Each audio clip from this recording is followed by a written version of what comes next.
Oh yeah, check this shit out. This is a pretty interesting story. So a guy named John Farge's Kickstarter, Bear Simulator, had practically gotten about $100,000 and had gotten enough popularity on Steam Greenlight to make it into a game. And it actually got so much popular that PewDiePie did a playthrough on it. And, well, sadly, PewDiePie did not like the game. And he basically like gave a big middle finger to the developer. I'm not trying to laugh, it's really fucked up. And he even tried to get a refund on it, which doesn't really make much sense. Why would PewDiePie want to get a refund unless he really, really, really hated the game?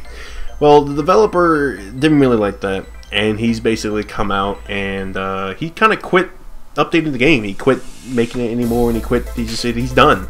Now, given that this was a developer who was brand new to this stuff and was it was his first real game, it's still pretty impressive. I mean, it's probably gonna, it's probably not gonna impress everybody, but it does seem like a pretty decent game.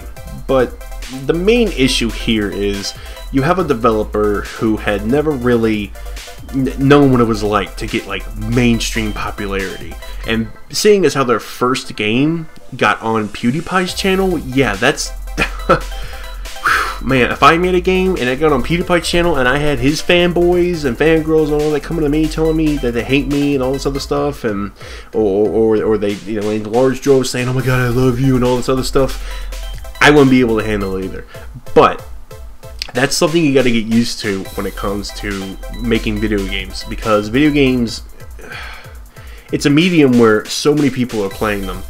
So many popular people are playing them. I mean, all it takes is one person's good or bad review to, give you, like the best experience in your life, or in this case, one of the worst. I mean, PewDiePie probably meant no real ill will to the developer. I mean, I've said mean things about games and game developers when I'm playing their games. I've said bad things about From Software when I'm playing Dark Souls, but at the end of the day, I wouldn't want them to die or something, and I'm pretty sure PewDiePie didn't want that. He even, you can go read the article, by the way, and you can see the whole thing, where PewDiePie even said at the end, like, there's no need to completely stop making your game. I felt like I should stop making YouTube videos, and that's true. Like, just because a lot of people are giving your game shit doesn't mean that you should completely stop making video games. If you look at other companies who make, like, truly shitty games, they still make games all the time. But if the developer ever sees this, which I highly doubt, but just this is a public message to everybody. Unless you're getting like huge amounts of completely negative reviews or negative response or this, that, and the other, there's no reason to quit just because a couple 100,000 or so people say that your game sucks. And if you look at the Steam reviews, it's not that bad. It stays at what I assume is mostly positive reviews, so it's not that bad. But then again, some people just can't handle it, and I feel like maybe this developer just can't handle all the popularity or publicity or whatever that he's getting, and he probably just snapped under it. But I don't know. I'm just leaving my thoughts there. Leave yours in the comment section below. This is Super Snow. Have a nice day, guys.